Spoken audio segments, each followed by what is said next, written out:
Yes, hello everyone. A warm welcome also from me. My name is Gesche. I'm Professor of Environment and Human Health here at the University of Exeter and Director of the European Centre for Environment and Human Health, which is named, it's way too long, but we can't find a good abbreviation. So my kind of own background is very much in energy, housing, inequalities, transition to net zero. So I'm really excited about this session, which is all about place-sensitive, just transitions. So, as Patrick said, we'll be strict on timing, and that includes the speakers and the audience. So we first have a 30-minute presentation by Najma Mohamed, then we have a stretch break. It's really just 5 minutes, stretch your legs once, and come back and sit down again. And then we'll continue with 3 shorter presentations, 10 minutes each, and then we'll move into panel discussions with questions, hopefully from all of you and our online audience. And with this, I would like to ask Najma to come forward and start the presentation. Thank you, Gesche.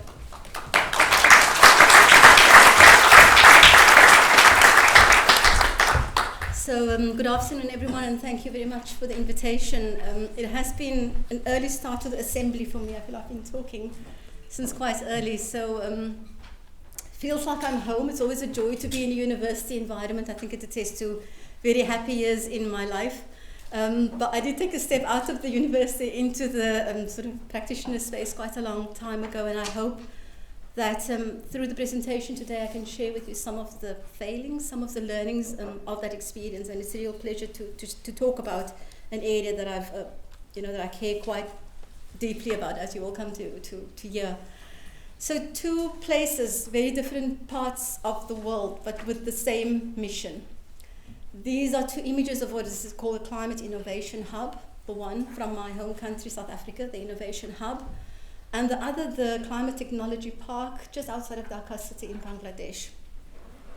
So the Innovation Hub, I was very pleased to be part of the team that funded the Innovation Hub to take their work outside of the sort of economic heartland of South Africa, Gauteng province, into working in 3 different provinces to begin to understand what does climate technology and innovation mean in other, provinces. But I did have quite a change of mind and heart when I visited the Climate Technology Park in Bangladesh, and actually, I think came face to face with, an innovation center that really had its hand on the pulse of its community and its people.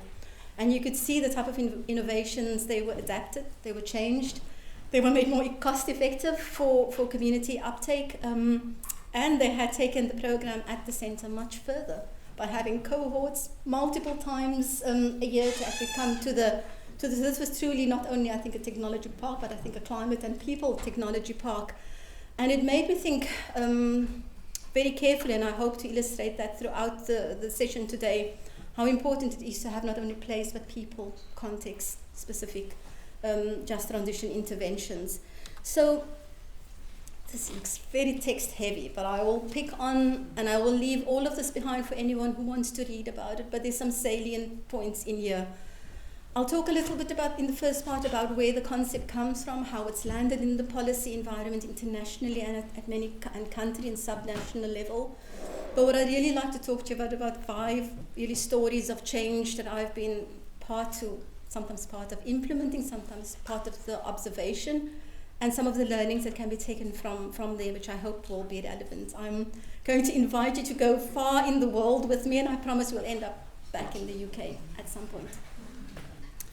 So I do think there is a huge gratitude and thanks to the labour movement that really, particularly when I was working for the International Labour Organization at that time, and I was working at this time when the Paris Agreement was finally reached in 2015, but the labour movement played a vital role to actually get the framing and the idea of a just transition into the Paris Agreement. And while many of us are growing very impatient with the intergovernmental processes, they play quite an important role to set the tone, even if it's in the phrase like just transition. And it landed in 2015 with a big sort of focus, as you will see from the Paris Agreement definition, on the just transition of a workforce and the sectors and the impacted workers that would have to shift as we move to an economy that can survive, a climate altered world. But the International Labour Organization then, I think a year later, produced, the ILO Just Transition Guidelines, and then took the definition much broader. And thankfully, that's where the definition has stayed for the most part. But it's really about moving and making this economic transition and sectoral shift. And yes, acknowledging the workers and the sectors that will shift, but taking a much more of a broader understanding of who will be impacted. So the negative parts of the just transition, which we often tend to focus on, but also who will benefit from a just transition. Will we have a renewable energy transition that will have no change in ownership of energy, or can we have a renewable energy transition that actually maybe addresses the monopolization of energy resources? So not only the negative distributional impacts, but the positive distributional impacts, which is particularly relevant for my country. Is there anything more on this slide? I think that's the main sort of message, and just a visual. I'll try and bring in visuals as much as I can, but there's a few things I'm really proud of my country, and this is one of it. Is South Africa was the only country in 2015 to actually have just transition in its nationally determined contributions, and that's the national plan that every country puts together to lay out its climate plans. Thankfully, the 2024 study that I will share later by the ILO has found that to date up to 91 countries now have some sort of mention of either just transition or commitment to a socially just and fair transition as part of their climate action. But in 2015, South Africa was pretty much alone on the world stage. So this is quite a complex area to work in, and there have been three dimensions that a lot of just transition policy and investment analysis is actually focused on, and that is how do we actually plan and design just transition interventions so that they are procedurally just. We scope who will be affected and impacted by this transition, but they also facilitate an inclusive process, and that's really what I want to focus on today. Distributive justice, which is, I always say this is the good, the bad, and the ugly of just transitions. The distributive justice dimension is unfortunately still the bad. We're still trying to understand how to manage and allocate, both the losses and the gains from just transitions, but the restorative justice is the hardest dimension, which is quite a pity because it's probably the one dimension that's rooted in very in multilaterally agreed definitions around the polluter pays and where the responsibility for damage should lie, but it is the hardest part of the just transition because it's all about who pays. Who pays for the damages that's being unleashed by this massive and the rapid changes we're experiencing in parts of the world. There are also other dimensions that might be of interest, so focus on intergenerational justice. How will young people who will live in a climate-altered world, many of us will not experience it, but they will. And what does this mean, and how do we bring their voice? How do we bring the voice of nature through ecological justice into this thinking around just transition? So it is a very broad concept. And the first three, this is work that I did with a colleague in South Africa where we used this framework to assess South Africa's ambition. South Africa scored low on some, but high because it has had a longer period of actually formulating just transition policies and investments. But this framework has been applied, both in the investment and the policy and planning space to assess just transition across the world. So I want to focus on procedural justice, and these are three really good reports if anyone wants to delve deeper. But there were sort of key messages on why do you really need to focus on a people dimension. So the Lord's Foundation, that some of you might know, is a really, I think, very progressive funder that funds, a lot of work on systems change. They speak about the need to include people because it's faster, more ambitious, and can contribute to recognizing and addressing structural inequalities. There was a really good study from Grantham Institute that actually reviewed policies across countries and found that in the political climate that we have, increasing distrust, democratic backsliding, you run the huge risk. So everyone is speaking about the risk of not involving people, the benefits, but I also find that there's a very strong moral argument for involving people. And the Grantham Institute report also finds that the people already disproportionately affected by climate change impacts are likely those who climate policies have to be much more careful about not impacting even more. So not reproducing and actually amplifying, existing inequalities and vulnerabilities. So this is an image from the Grantham Institute report where you can see countries that have 5 policies. This is a very interesting study, which I will have to read again because it's South Africa and the US, that have 5 policies that actually mention procedural justice in their just transition plan. I think there was some interesting work done in the US, potentially. when this report was done in 2024. We shall not speak about your slide about major changes in the world, but you can basically see 91 countries have got, some ambition towards social inclusion, fairness, and justice. So this is where the journey starts, and this has been, I'll share the highs, the lows, the positives, and the negatives, but I really think that because this is so new and we're learning by doing, which we always like to tell ourselves when we fail miserably, but there's been a lot of learning, and I think it will probably be the best place to start would be in my home country. And some of these experiences I've been part of directly, so I'm happy to speak afterwards or if anyone's interested for connections. And some of it I've begun to observe and experience living in the UK for the last 5 years. So I'll take you to the epicenter of South Africa's just transition, and it's called that because it has one of the point source pollution, the worst polluted place in the world, in South Africa for this particular greenhouse gas, in the world is in that province, in Mpumalanga, which means the land of the rising sun. So we start with a country that has got a big responsibility. South Africa is amongst the top 20 emitters of global greenhouse gas emissions, and it is because our economy is more than 80% dependent on coal.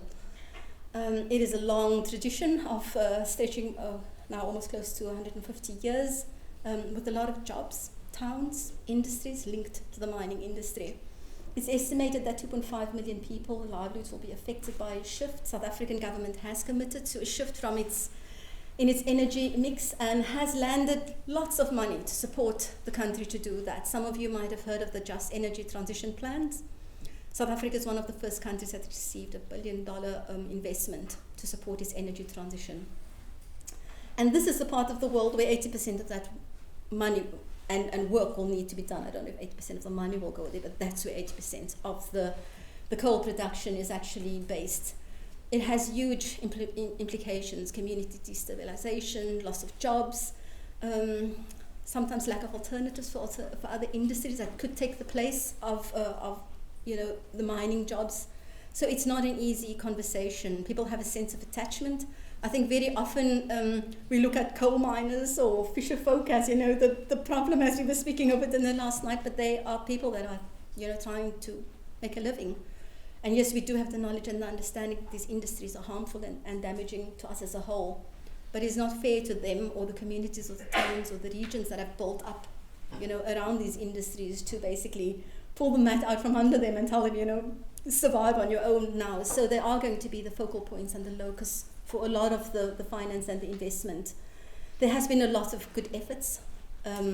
Lots of the investors, as I know from colleagues, have come to visit this part of the world, but it's ongoing, and it was quite shocking for me. A really good report that assessed the provincial progress across South Africa's 9 provinces on just transition planning has found that this particular province lags behind, and it's the most critical province for that planning. The interesting thing is that we often think about these processes as moments in time, and the climate emergency has pushed us into a moment of more rapid, hopefully more robust and transformative policy making. But we actually have a lot of structures already in place to use. And so, as one colleague of mine said, someone said when the SUVs leave, Mpumalanga, the people will stay behind and they will use the existing processes. So, for example, there's a regular integrated development planning process that happens for the last 30 years, part of South Africa's sort of democratic decision making and devolved policy making. And so that meeting will happen, and that is where the just transition conversation, will be taken forward. So a difficult and ongoing conversation. The next part of our journey takes me to a part of the world that taught me what it means to go really far, but to find yourself. I mean, to go to a region that's this vulnerable to climate change and probably just focus, if you want to, on anything in the slide, but focus on the first line. Less than 3% of global GHG emissions. Probably 3/4, if not more, of the countries in the Pacific Islands are on the 20 top climate vulnerable places in the world. And this is not a discussion where this could happen in a decade or two's time. This is already, happening with the increase of extreme events. And for me, it was an interesting experience starting my journey with just transition planning and investment in South Africa in a very carbon-intensive economy to a part of the world where carbon was not the issue. but where nature was, where the understanding and the exposure, where I guess as someone biodiversity and nature trained, people were thinking about seascapes and landscapes and systems, and maybe the scale enabled that way of thinking, maybe the culture.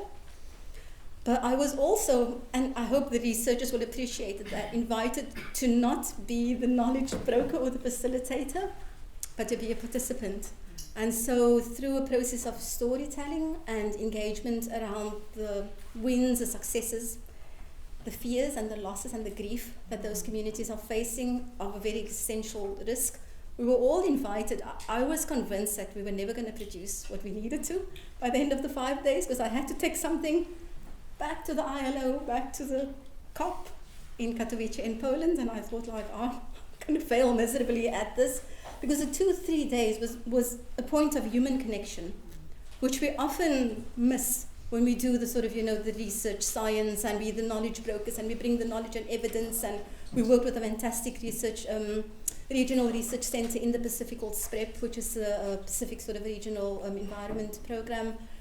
But it was a different way of engagement, and it called me not on the outside. I had to be inside and be willing to make myself, vulnerable. And they were fascinated by South Africa, and they were fascinated by me because I have a mixed ancestry from Indonesia and India. And due to colonial history, I was born in South Africa.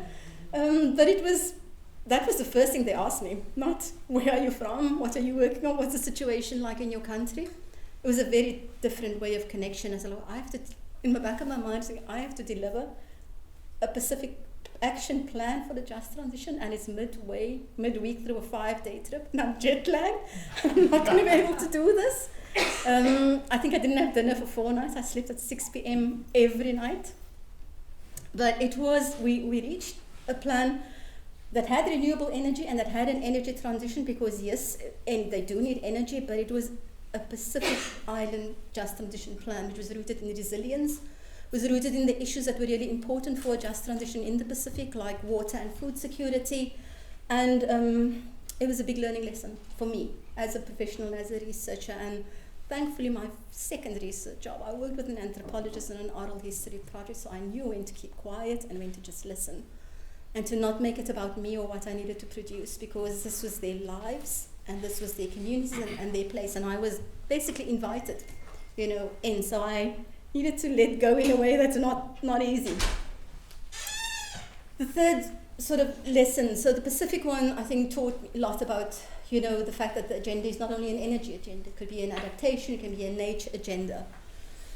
This experience really speaks about how at the heart of really what's driving, the need for, and we often know this, but we don't talk about it enough, is that we made a very particular choice as a society, as a planet, to go down an economic pathway of a carbon-intensive, extractive economy that extracted not only, that needed both cheap labor and cheap nature. We all know where that cheap labor came from the global south, and we know that cheap nature probably is still in the global south. So there's an unequal exchange happening here, and I was part of a program of work at the Green Economy Coalition, hosted at the International Institute for Environment and Development. We worked with 7 countries and regions to understand what would be the economic priorities for a climate transition in those 7 places. It was national partners, civil society led. And what each of the civil society partners did is they had a broad series of dialogues with policymakers, with the communities that they were working with other civil society organizations. And they produced what they call the Green Economy Barometer. So something that would gauge the temperature of the green economy planning in their country. And they put this forward to the government to help shape decision making. And it has changed, they all use very different mechanisms to deliberate and engage the local communities. The issues were completely different, from a circular economy approach in India to a blue-green economy in the Caribbean to a nature-based economic model in Uganda. But I think what this did is it was also making civil society visible as knowledge producers, as part of the diagnosis for a country's pathway into a new future. And it's incredible, because I still meet them and I still interact with the colleagues that are running the work in those countries, and this is long-standing work, 5, 6, 7 years of work. And they are actors that influence and engage in the policy-making processes. I promised you we would come closer to home. I mean, citizens' assembly is not something that I would have known about 20 years ago when I was working in South Africa, but something which is on the rise.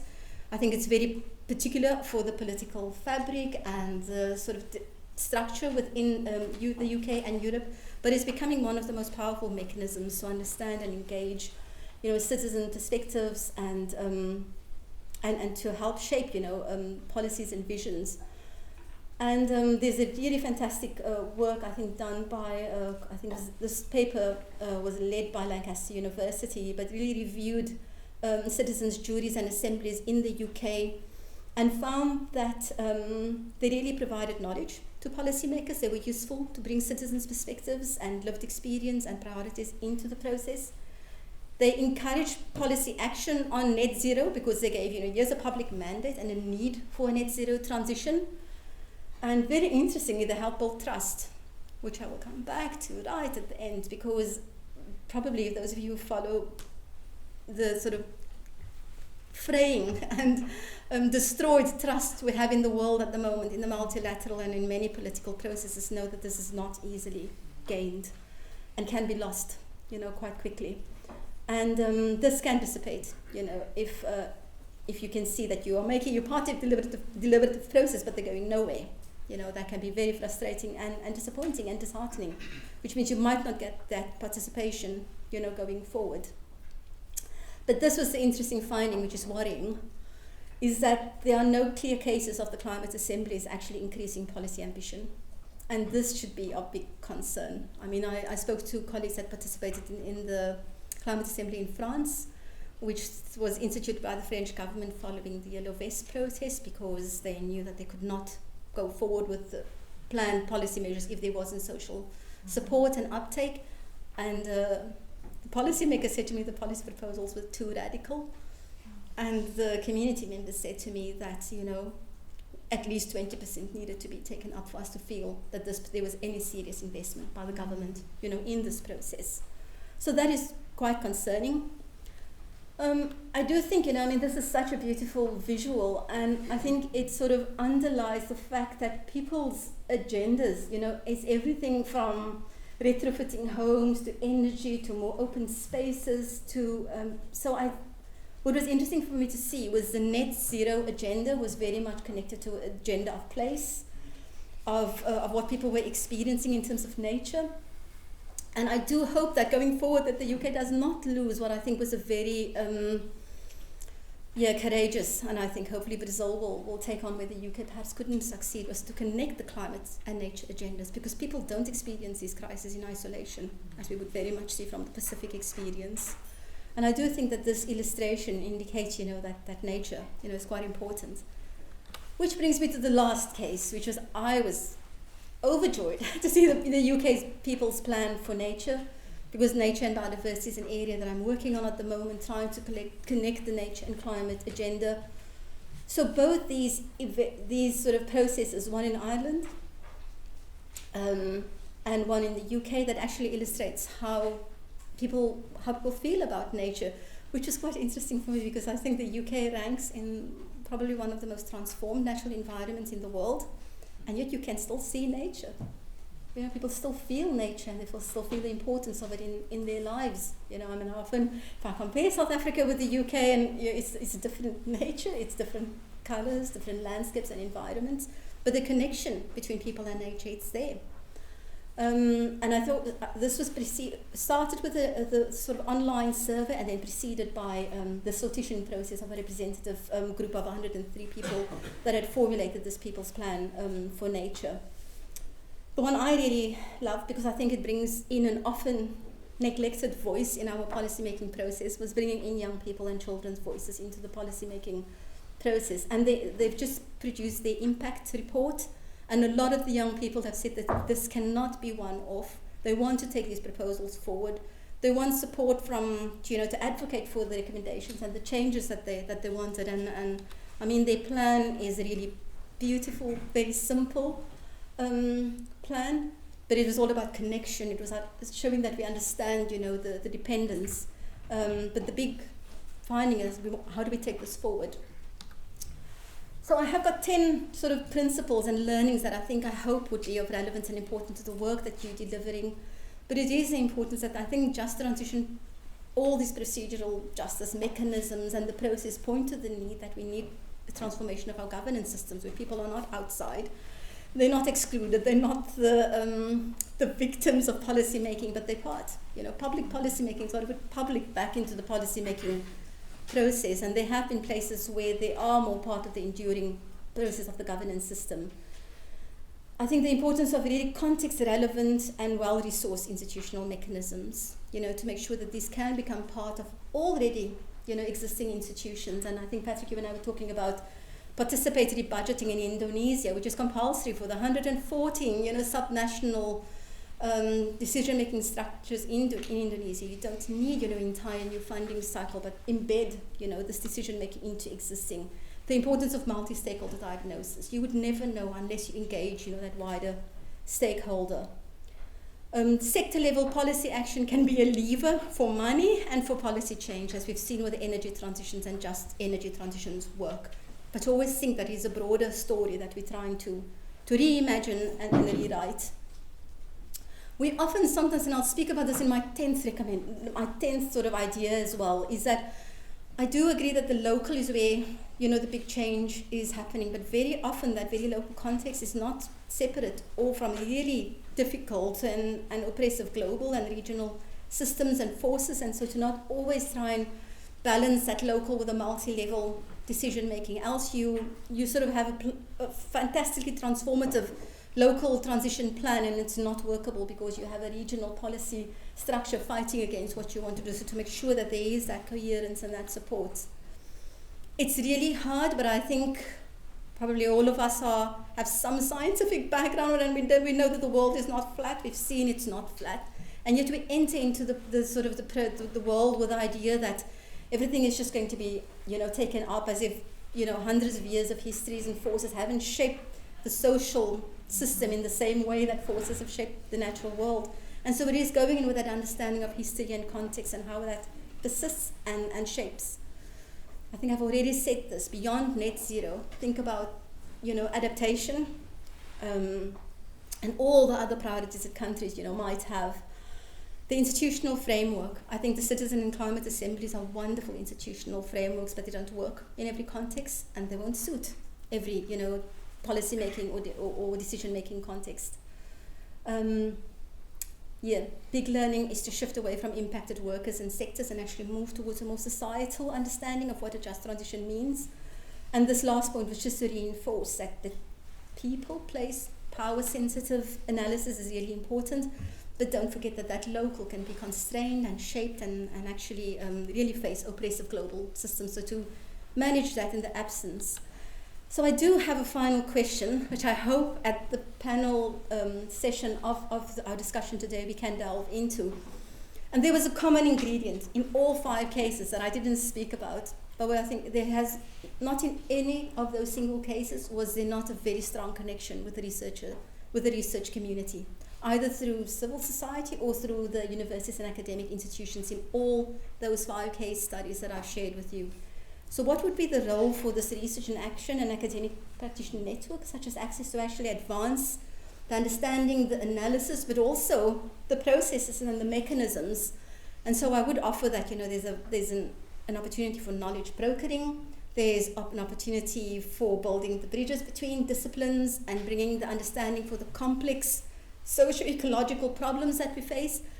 But I think there's one other one which I increasingly realize that we're very privileged to hold as people that I hope do our work and engage in our, with a lot of integrity and honesty, and that is to be a trusted broker of knowledge and a trusted support to just transition processes. And I do think that is one of the areas. I think the Edelman Trust Barometer found that amongst the main institutions in a society, the research and academic institution is one of the few institutions in society that still holds people's trust. And so I think it's something we should not lose, and to continue along, a journey that will affect and shape people's lives, their places, their communities. I think with that integrity and that honesty to craft, I think as the Assembly seeks to commit to fair and just outcomes. So thank you for going with me on a journey around here.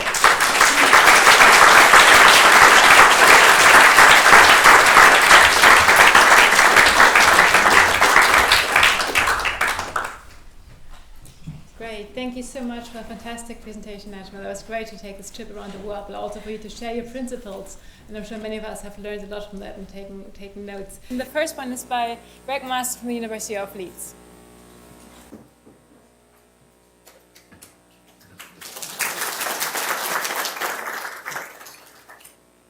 Thanks, Gesche. So nice to be here. It's my first Access assembly, loving the energy. So I'm going to introduce you to a piece of work that we've been joining together as part of the Energy Demand Research Centre PLACE team, which I lead with colleagues. And so I'm going to try and make sense of the role of PLACE in energy demand reduction. And I'll connect it to the just transition. Lots of themes which talk to what Najma said, but you probably said them better than I'm going to say them. But we'll see how we go. So 10 minutes.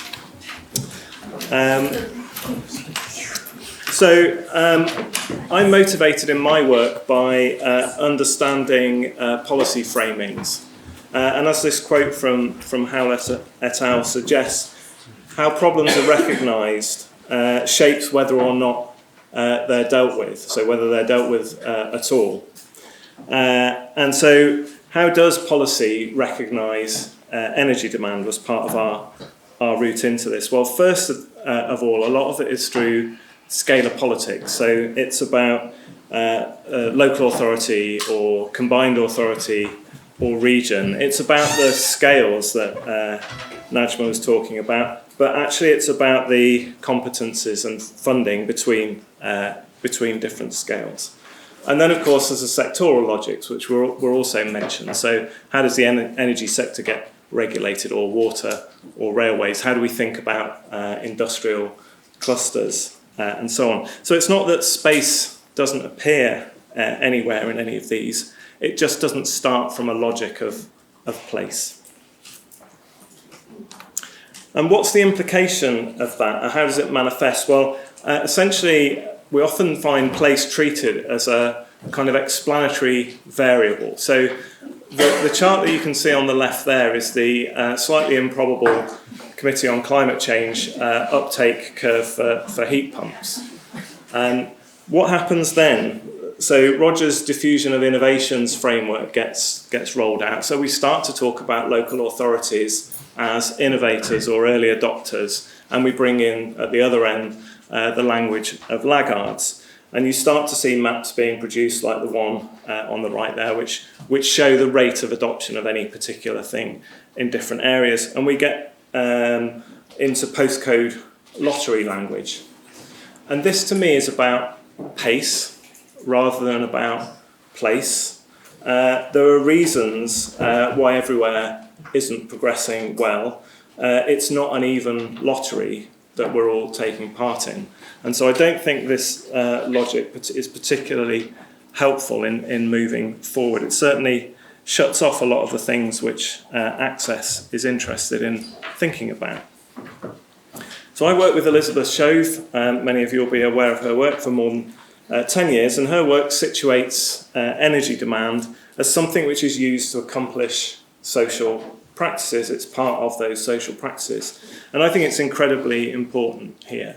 So if we understand practices as the outcome of social, infrastructural and institutional constitution of society, then we have to take a much broader reading of what the energy demand problem is.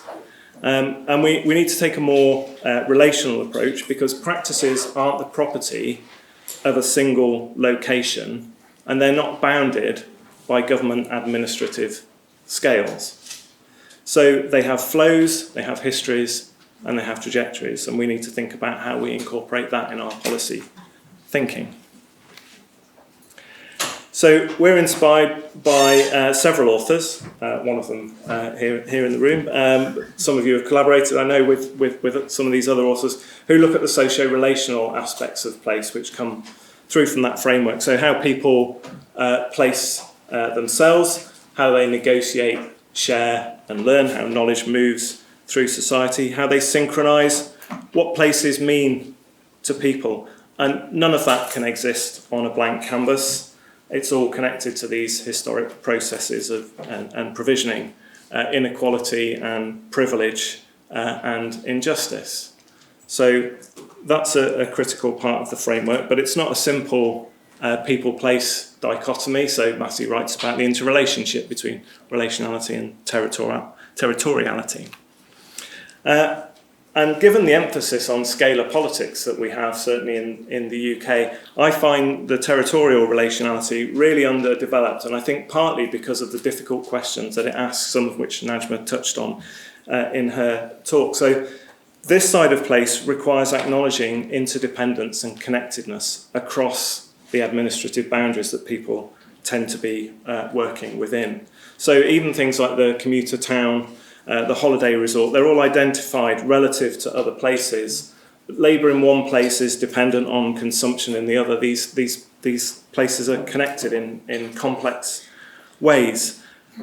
We can also see that playing out in terms of identity and difference between places. The languages left behind, overrun, former mining towns. These are differences which define places and how they relate to each other. But I think in particular, and connecting to the previous talk, is the need to think about the material flows and networks. So £960 billion worth of goods imported into the UK in a given year, and not much less than that exported in value terms. And I find this quote particularly important from Remme et al., which is coming from Norway, which is like the home of electric vehicle adoption. And they write that EVs come from somewhere, which entails all the extraction and the heavy material transport. They exist somewhere, and they talk about the space that requires, and they go somewhere, the end-of-life arrangements and the limited sort of the material salvage that we get at the end of those vehicles at the moment. And I think it's so incredibly important because there's no sense of the wider environmental damage or the social work conditions that enable the EV rollout that we're being asked to consider at the moment. So instead we're busy being interested in the kind of adoption rate of EV charge points. Now, I've been told I've got a minute, so I'm going to have to skip structural inequalities. They weren't important, were they? But all of that leads into a series of structural inequalities that need to be recognised. So just if I sort of bring it back together again at the end, if we understand energy demand through social practices, then it's the coming together in places of those different variables that are listed which really matters, and that gives us a much richer understanding of the problem that we're dealing with, and therefore it should be generative of different solutions. It's not seeing place as very local, it's seeing the thread from place out through all these other systems that matter. If it were recognised, though, I think the question that we're grappling with is, can its value be shown to policymakers? Can that policy system that's organised in sectors and spatially recognise this and deal with it? And that's what we're having trouble with as a centre, kind of trying to work through that. And I think we could make a huge difference in terms of how the net zero transition is considered if we were to enrol all of those other things, because it brings people's everyday lives into the net zero transition in a way that we're currently not seeing. So I know that's probably preaching to the converted here, but that's my 10 minutes. Thank you.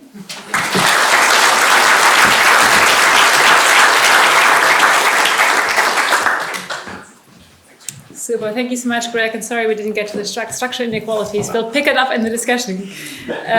Right, so on to our next presenter. So let's move the slides onwards. So yeah. Lynn, here from the University of Exeter, but also from the National Sun Yat-Sen University in Taiwan, who will speak about connecting sense of place, spatial justice, and left behind places for just industrial transition. Thank you. So, hi everyone, thanks for having me here. I will read my draft to ensure that I will finish the presentation in time. And today I'm sharing work in progress that I carry out with Patrick and Joe on connecting the concepts of sense of place, spatial justice, and left behind places for just industrial transition. As many of you might know, the global imperative to go net zero by 2050 has prompted the creation of net zero clusters and hubs in many countries. Such an approach for industrial decarbonization often has double ends. One is to decarbonize carbon-intensive industry. The other is to rejuvenate declining industrial regions. And UK is a great example of this approach, as the figure and the quote from the 10-point plan shows. 6 to 7 net zero industrial clusters have been identified and funded by the UK government to enable a green industrial revolution, as well as to level up the country and its proud industrial heartlands. Yeah. This cluster-based approach reflects the place turn in regional industrial studies and policymaking, especially in the UK and in Europe. It's often argued that a place-based approach is likely more democratic and spatially fair, as it attains to the contexts of different regions and the needs of local stakeholders.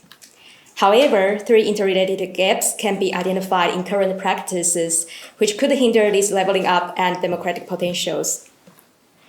First, the understanding of place is often unclarified and partial in the literature and the policies, focusing on the location and the institutional physical settings of a region, such as its energy infrastructure, with limited recognition of the social-cultural dimension of place.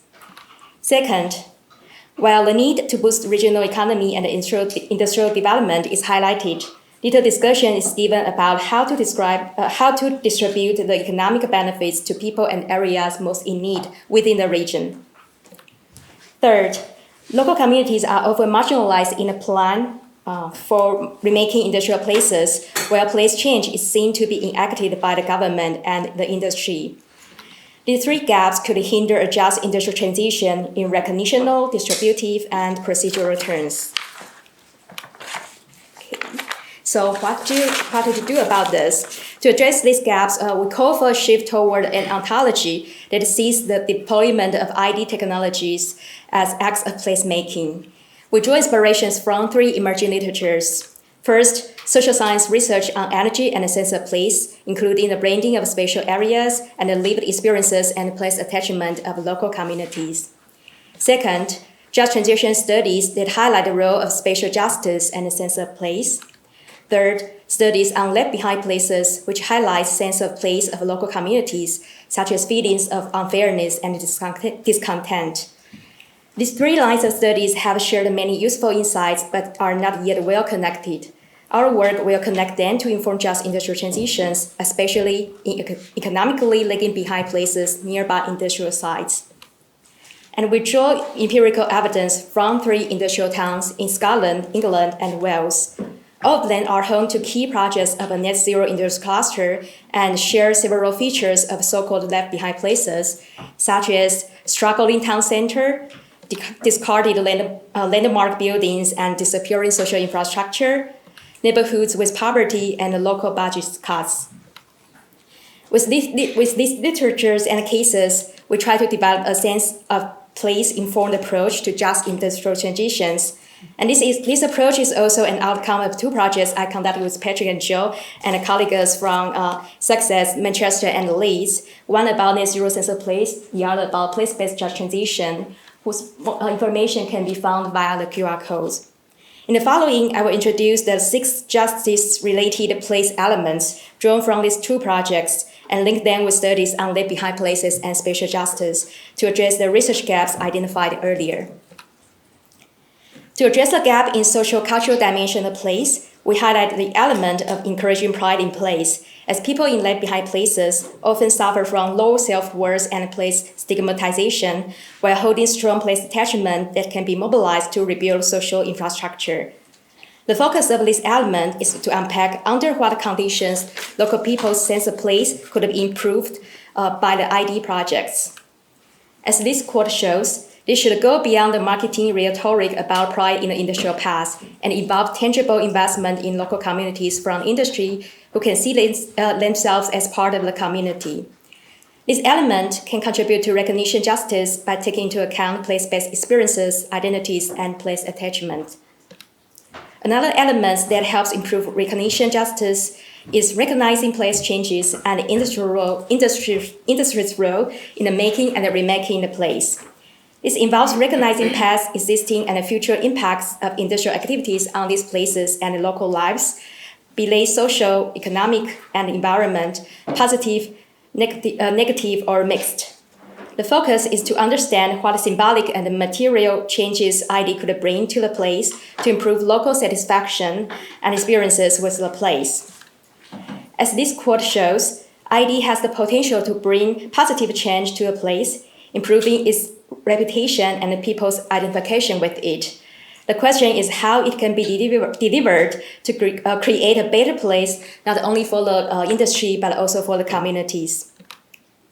And to address the gap in sub-regional distribution of benefits and costs, we propose the element of grounding benefits.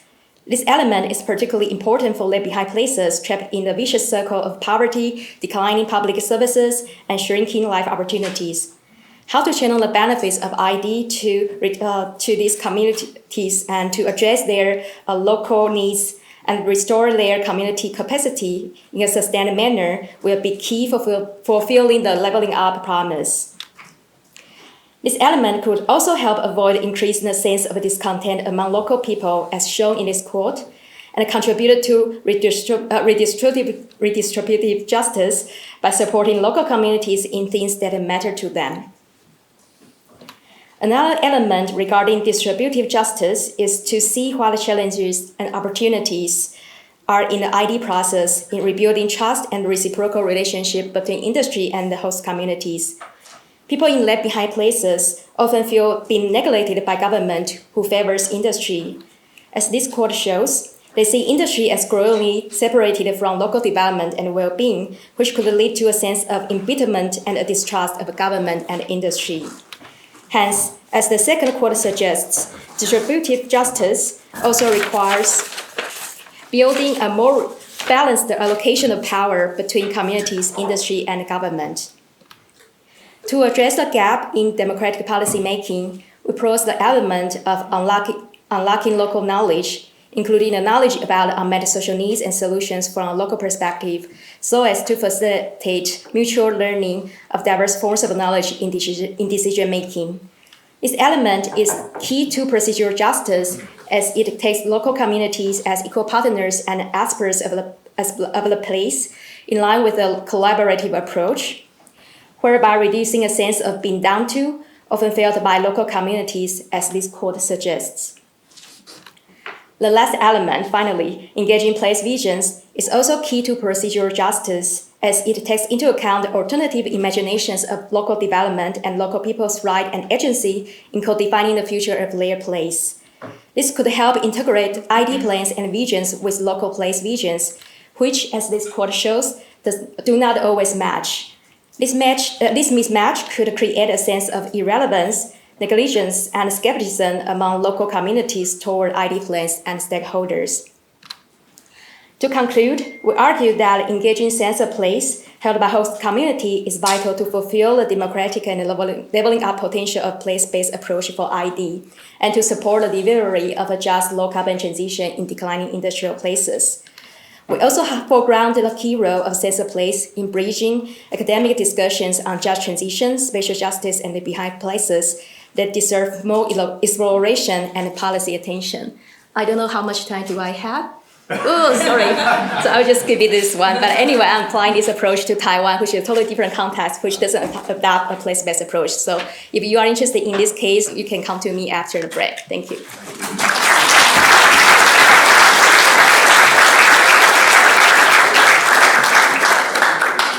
Super. Thank you so much, Lynn.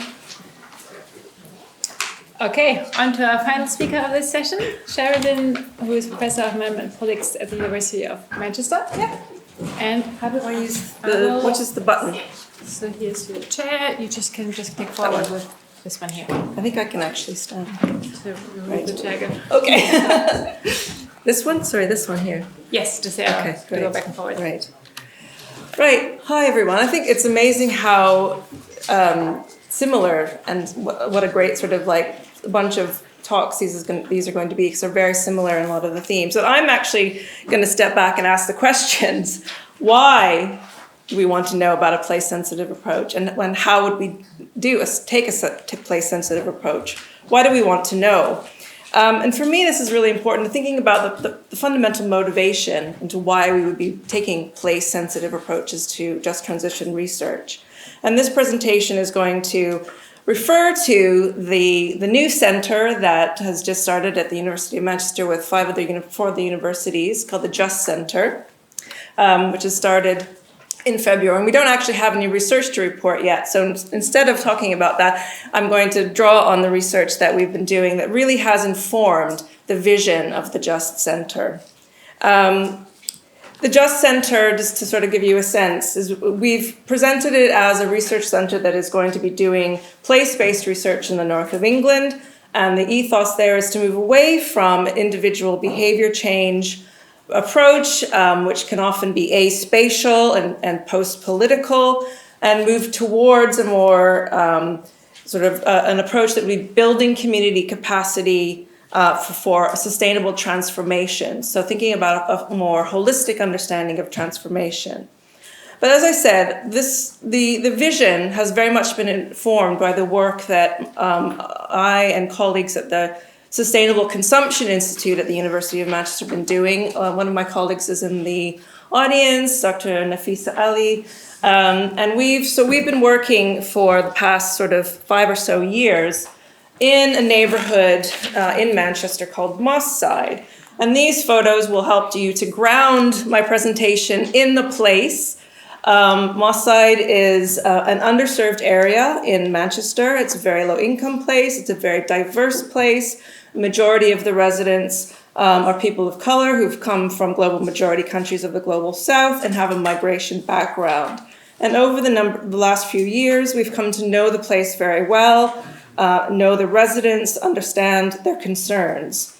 And I've come to know it personally. You can see me standing in the back in the alleyway there, as an ally, an advocate, a neighbor, and a researcher.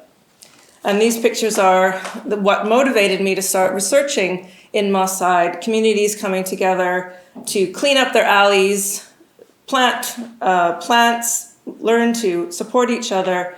And it's not necessarily about just transition, but it's about building community capacity for the kinds of change that are going to be needed. When I ask the question, why do we want to know? I think the motivation is really important. And for us in this project and within the Just Center, I think the distinction between a problem-solving approach that takes the world as it is and aims to make it work smoothly, solving problems defined by the powerful, and a critical approach, which calls for research to stand apart from the prevailing order of the world. This is Robert Cox's distinction, the IR scholar. So a critical approach very much questions the origins of these structures, the underlying power dynamics, questions the fairness of existing institutions, and seeks to find political alternatives. It really thinks about transformation rather than, I would say, only a transition. And my interest really is in trying to do place-sensitive research is its radical potential, its potential to challenge the status quo, to be instrumental to not what the kinds of solutions that are being perhaps entertained by people in power, but actually to affect social change and social justice. And this involves challenging assumptions.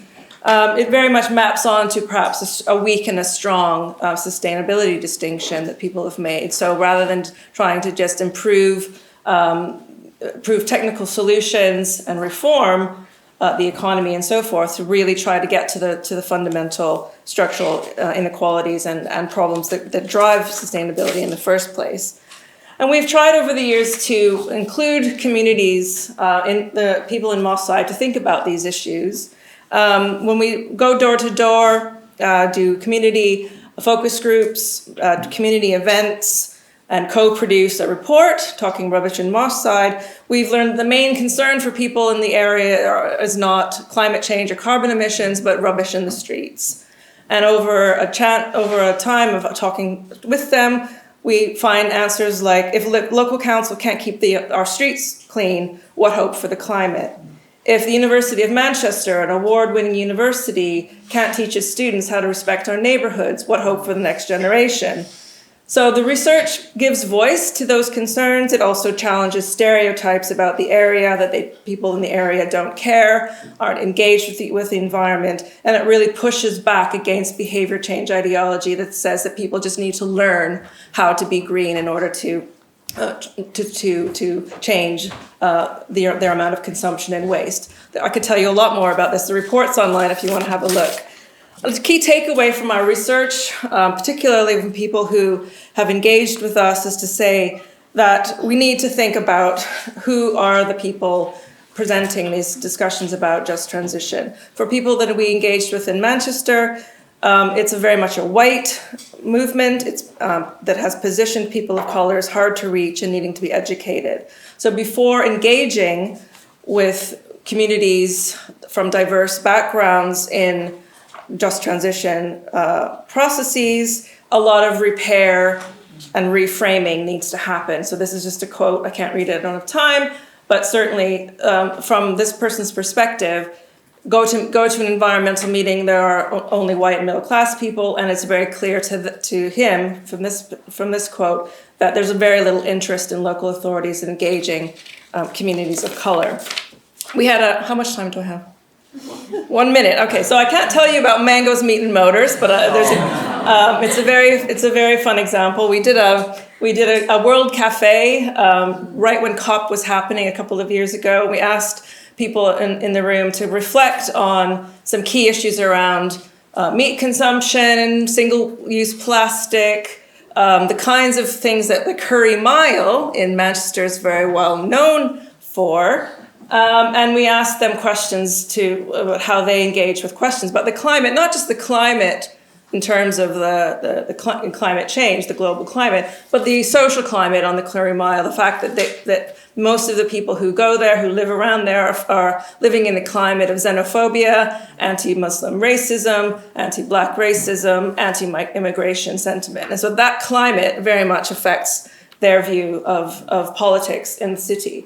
And just a few quotes from the World Cafe talking about cycle lanes coming through the Curry Mile with very little consultation of the local people. They're seen as for people who live in Chorlton and Disbury, which are two wealthy middle class areas to the south of the Curry Mile, for them to go to work, very, very rarely stopping to support the local businesses, feeling like it was done to the place, not with the place, and very much the last quote showing that for many people using public transport isn't a kind of comfortable option unless more could be done to address their particular needs.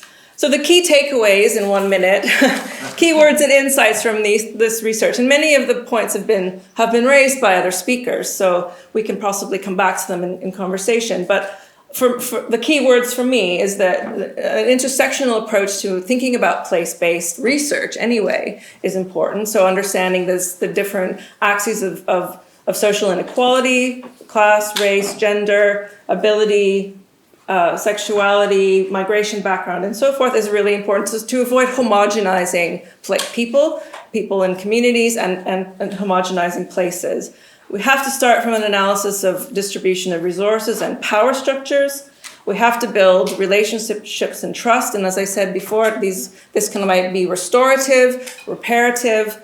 In Manchester, there's been a consultation run by Citizens UK, who's found that the biggest issue for young people who are consulted in a listening exercise is hate and mental health.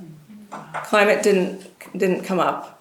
So building those, that's where we're starting from. We're starting from a climate where relationships have broken down and trust needs to be built. Part of the way to do that, we think, is to start to gain access to a diversity of knowledge is plural.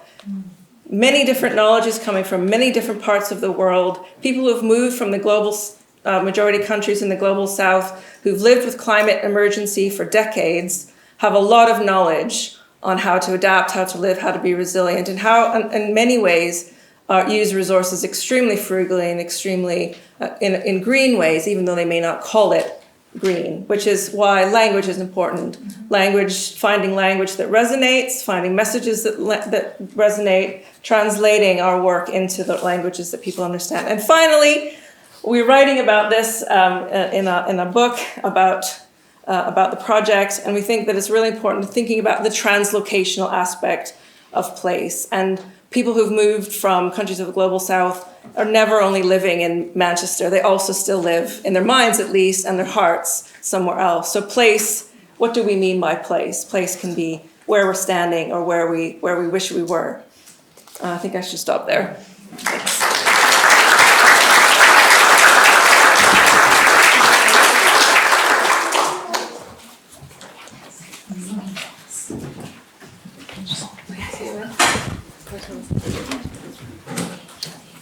Super, thank you so much for this presentation. I'm really looking forward to seeing what the new center will produce in the next years. Great, we now have time for discussion until 1:15.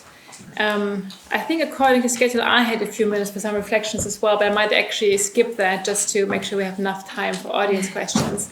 But whilst you're kind of getting your thoughts organized, and we'll start with a question, I actually want to pose one question to the panel myself, if I may. And that is, I think we've heard lots of different facets covered in this session around place-based just transitions, how this looks very different, different contexts, different places. And now there can actually be tension even within one place around what a just transition is. But also I think what came through quite clearly is that it takes time. So you also talk about this engagement process, how this really takes time. And I guess the question I would like to pose to you is, do we have the time? We have legally binding net zero targets. We have a government that's still in place for 4 years, and we want to avoid, at least in the UK, we want to avoid getting a more extreme government in. So how can we approach these transitions in, I guess, timely manner that will help us to deliver change when we need it? It's not very complicated. It's a warm-up question for all of you to maybe reflect on what the audience thinks of that question. That's not a warm-up question. You could be kinder with a warm-up question. I'd like to go first.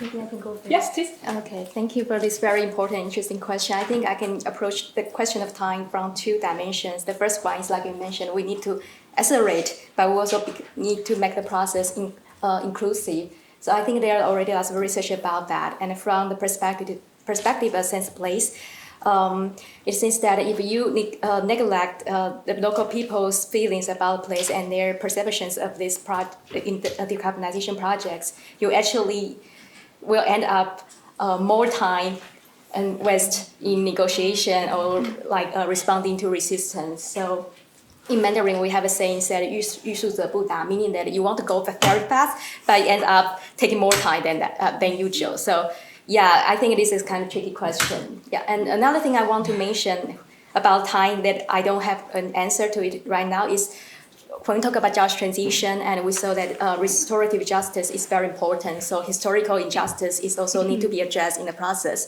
But when I talk to some politicians or officials or scholars in Taiwan, for instance, they will say, "Oh, this is impossible to tackle."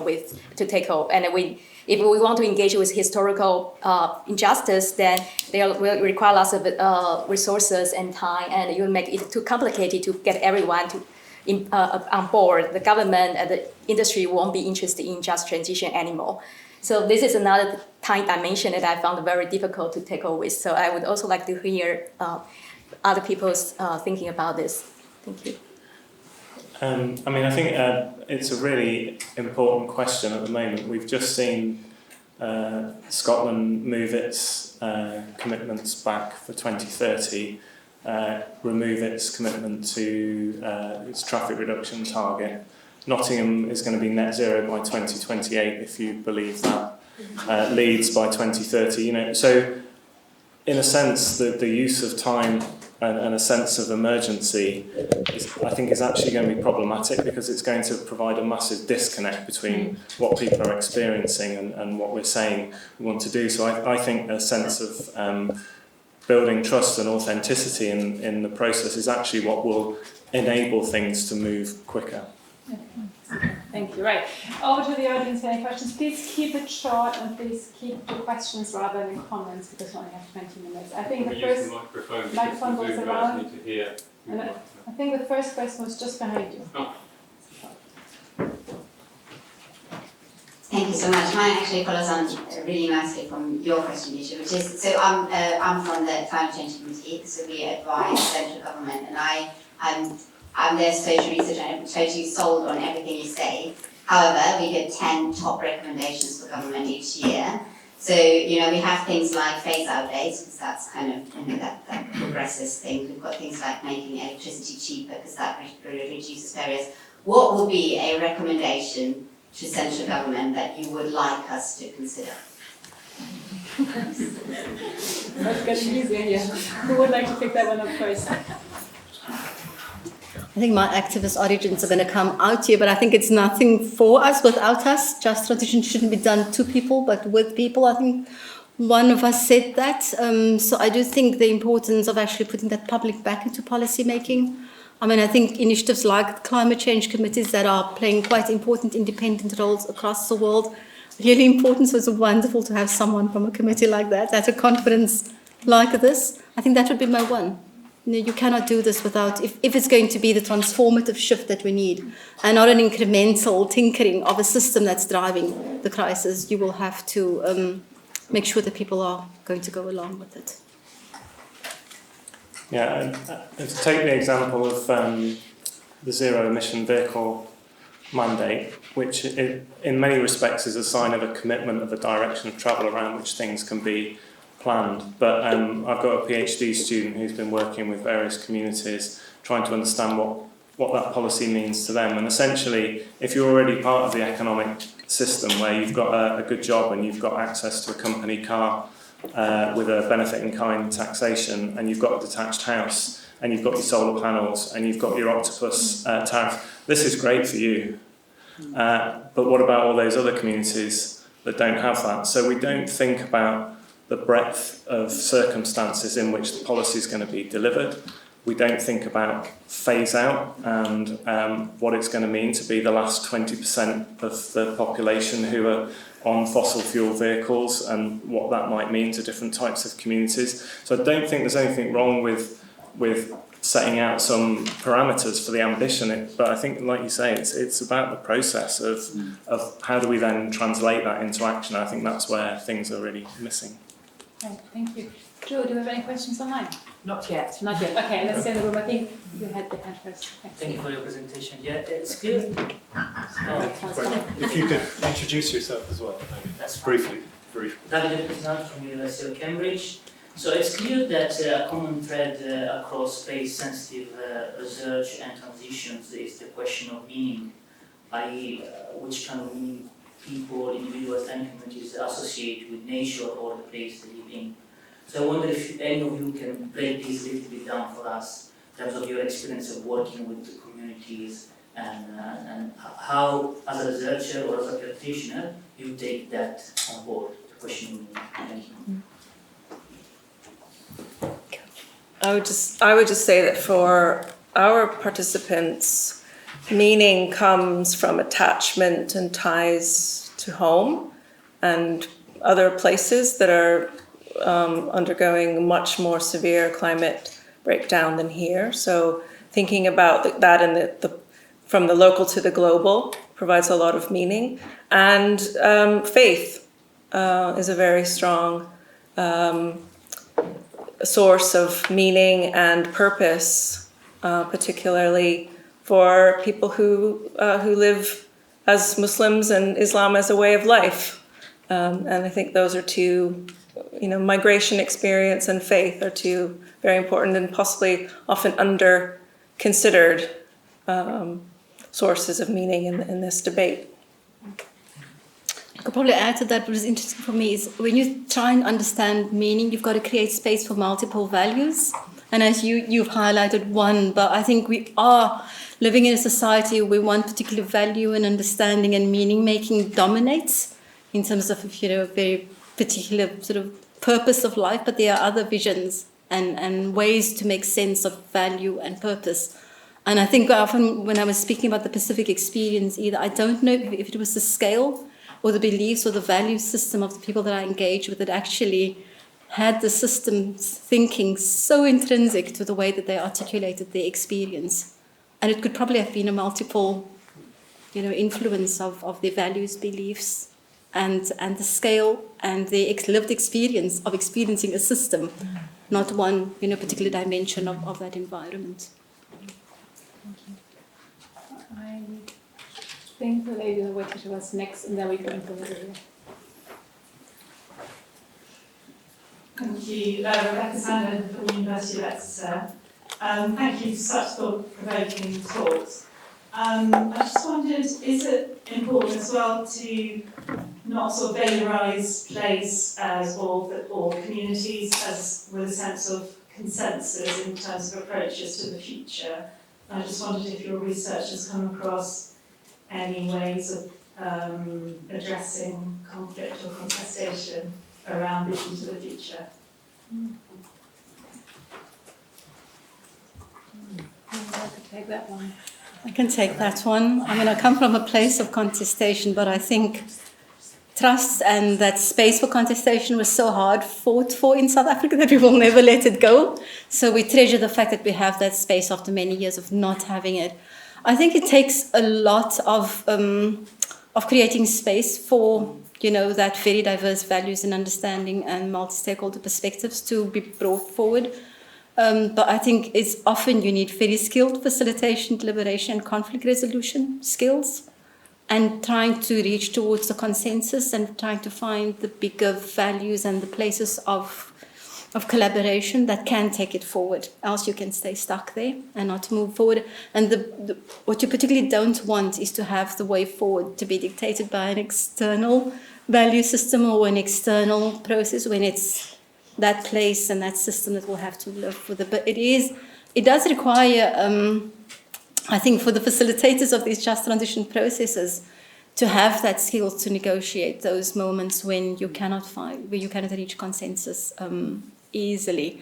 And I think in some parts of the world we're more comfortable with not with dealing with conflict than in others, and it's much more part of the deliberative process, whereas other parts in the world perhaps have been more peaceful, safer, or quieter. But in some parts of the world, it's very normal. I think we need to, in one of the other projects I'm doing, a lot of engagement with communities in a co-design process, and I think part of it is working out what it is that the disagreements are really about.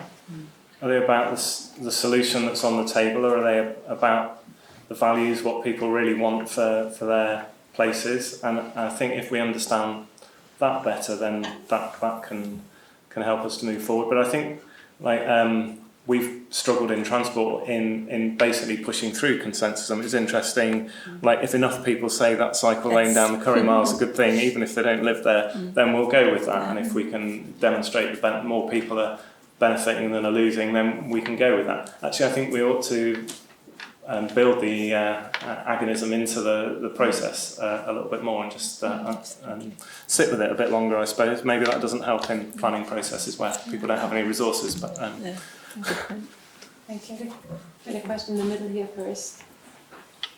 Joe, do we have any online questions in the meantime? No. Yeah, okay, I'll go here first, then we'll come to online.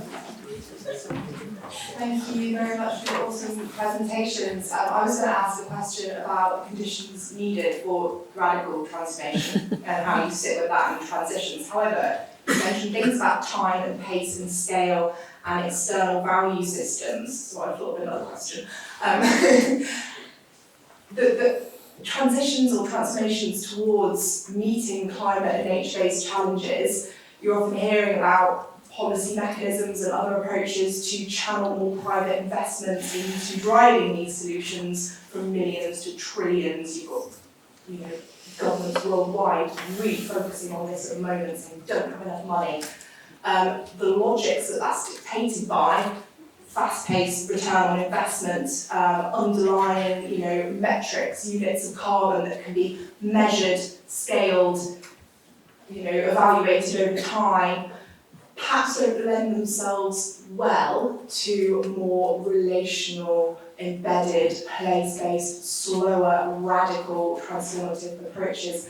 How do you see this direction of travel working? Have you seen good examples of perhaps corporate, community, place-based partnerships, or is this a tension that is just inevitable? We're just going to have to sit with, so finance and that place-based.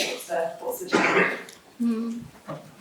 Quickly, I would like to respond to that because I just have some experiences with my case in Taiwan that it seems that one first thing that needs to be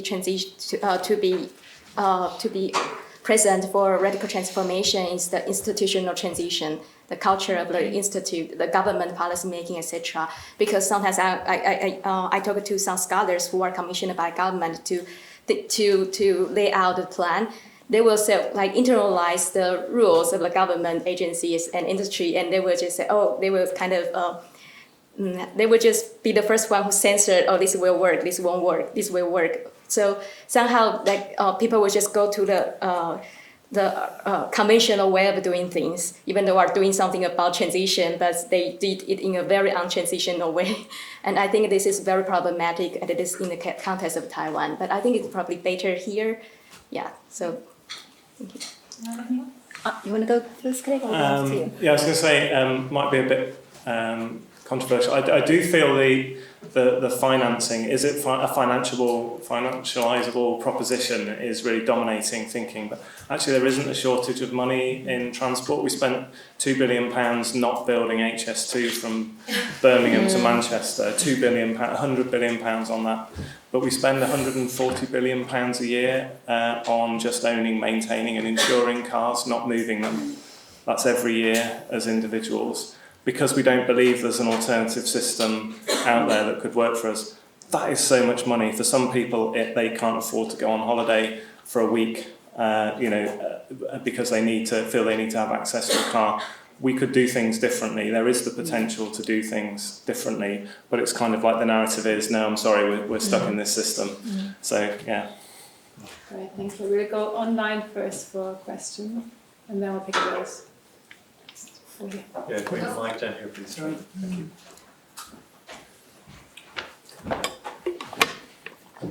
Thank you. So this is a question from Ruth Arena from the United States International University in Africa, and it's a question for Sherilyn. Ruth says, you mentioned that the dominant paradigms solve problems defined by the powerful. How does a place-sensitive approach reframe who defines the problem? How will the place-sensitive framework incorporate the lived experiences, especially the marginalised communities or groups? And is there a risk that place-sensitive becomes a technocratic or tokenistic label unless it is deeply politicised to challenge extractivist logics? How do you guard this? Well, I won't even attempt to answer it all, but those are really excellent reflections and really important challenges. I think I agree. There is a risk that the phrase place-based or place-sensitive can be now used to kind of drive a different approach that's actually not that different. So I think it's something that certainly, I go back and read the grant application for the Just Center, and we've talked about place-based, and I think, well, do we want to say that anymore? Is place-sensitive better? But even then, as the question indicates, depends what we mean by place sensitive. So this is why I was trying to ask similar types of questions. I don't necessarily have an answer, but I think asking the question is itself extremely important to politicize the notion of place and place-based research and place-based policy making. Thank you. Another, more hands in the middle. So let's go there first. And I would like to take 3 questions in one go now, just to have more questions, people to ask questions. So one there, and then one hand there, and one hand there. Those were the next 3 I saw. If we could keep it a quick question, 3 together, 3 in a row, and then we'll have a panel addressing them. Hello, so I'm Lynn from the University of Aberdeen. So I'm also working on the just transition, and I find that it raises more questions than it does answers, right? And I find that in the course of your research, there's obviously a lot of gaps, there's a lot of recommendations, opinions, and all of that. So I think my question is, if any of you on the panel, if you had essential decision-making power today, let's assume, what would be the first thing you would do, right?